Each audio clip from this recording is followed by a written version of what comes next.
لوگ سوال پوچھتے ہیں غیر مسلم کے ساتھ کیسا سلوک کرنا چاہیے. رسول اللہ صلی اللہ علیہ وسلم نے غیر مسلموں کے ساتھ بہت اچھا سلوک کیا ہے.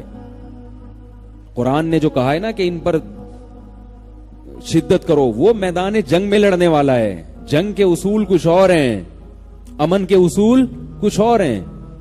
میدان جنگ میں تو ظاہر ہے لڑائی ہوگی نا، اس میں تو بہادری دکھائی جائے گی، اس میں تو للکارا جائے گا. اس میں اگر آپ تھینک یو اور جزاک اللہ سے بات شروع کر دیں وہ تو کہے گا یہ تو بزدل ہے. جنگ کے میدان میں تو سینہ اکڑا جاتا ہے اور کہا کوئی ہے کسی میں دم ہے تو آئے. اس میں تو جو ہے نا وہ حملے کیے جاتے ہیں اور بم پھینکے جاتے ہیں اور میزائل پھینکے جاتے ہیں. تو جنگ کے اصول کچھ اور ہیں. تو وہ جو بعض لوگ جو جنگ کی باتیں ہیں وہ کہاں فٹ کر دیتے ہیں؟ امن کے حالات. امن میں ایسا نہیں ہے. رسول اللہ صلی اللہ علیہ وسلم دوسرے ملکوں کے بادشاہوں کے ساتھ آپ صلی اللہ علیہ وسلم کا کیا سلوک تھا. صحابہ کرام ہدایہ بھی بھیجا کرتے تھے اور خاص طور پہ غیر مسلم سرداروں کو آپ صلی اللہ علیہ وسلم نے الگ سے تحفے دیے ہیں، کیونکہ سردار آدمی اپنی عزت چاہتا ہے. یہ میں اتنی لمبی تقریریں کیوں کر رہا ہوں؟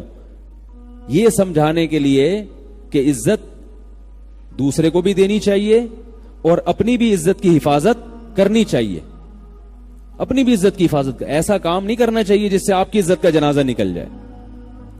ہر ایک کو فری کرا لیتے ہیں، وہ چرسی ہیروئن چی وہ آپ کے سر پہ مسلط ہو گیا. پھر تو ایسا نہیں.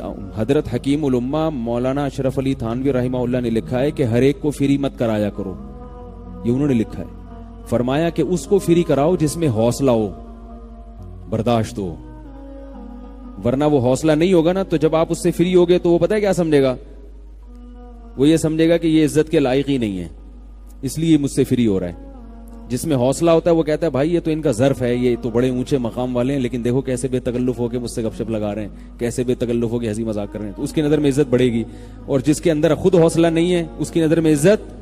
اب گھر میں ہم نے دیکھا ہے جو باپ اپنے بچوں کے ساتھ فری رہتا ہے بچے اس باپ کا احترام ہی نہیں کرتے. حالانکہ یہ تو باپ نے اپنی سطح سے اپنے آپ کو نیچے کر دیا، بچوں کے ساتھ کھیل رہا ہے، فری ہو رہا ہے، گھوم رہا ہے، ہا ہا ہو مذاق کر رہا ہے. تو بچوں کو تو اور عزت کرنی چاہیے نا ایسے باپ کی. کیا خیال ہے بھائی کہ ابا ہمارے ابا ہو کے بھی ہم سے ایسے بچوں کی طرح رہتے ہیں؟ لیکن نتیجہ اکثر ہوتا کیا ہے؟ بچے ابا کو ابا سمجھنا چھوڑ دیتے ہیں، ٹھیک ہے نا، احترام ہی ختم کر دیتے ہیں، مانتے ہی نہیں. تو یہ بہت کم اولاد ہوتی ہے جس میں یہ ظرف ہو کہ ابا اچھے اخلاق کے ہیں، کھیل رہے ہیں، تو وہ ابا کو ابا سمجھے. اس زمانے میں ابا کو ابا سمجھنا بڑا مشکل کام ہے. میں کہتا ہوں جو اولاد اپنے باپ کو باپ سمجھ لینا وہ جنت میں جائے گی.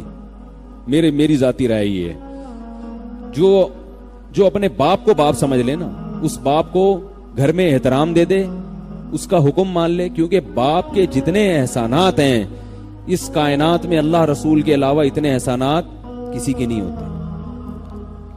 اور میرے پاس جو ایسے باپ آتے ہیں نا کہ میرا بچہ نالائق، میں کہہ رہا ہوں کان سے پکڑ کے باہر نکال دو اس کو. 4 دن جب سڑک پہ روڈ پہ گزارے گا، نہ گیس کا بل ادا کر سکتا ہے، نہ بجلی کا بل ادا کر سکتا ہے، نہ معاشرے میں عزت ہوگی، نہ کوئی رشتہ دینے کے لیے تیار ہوگا. لوگ کہیں گے ابا کہاں ہیں؟ ابا سے تو میرے تعلقات ہی صحیح نہیں ہیں. تو رشتہ دے گا کوئی؟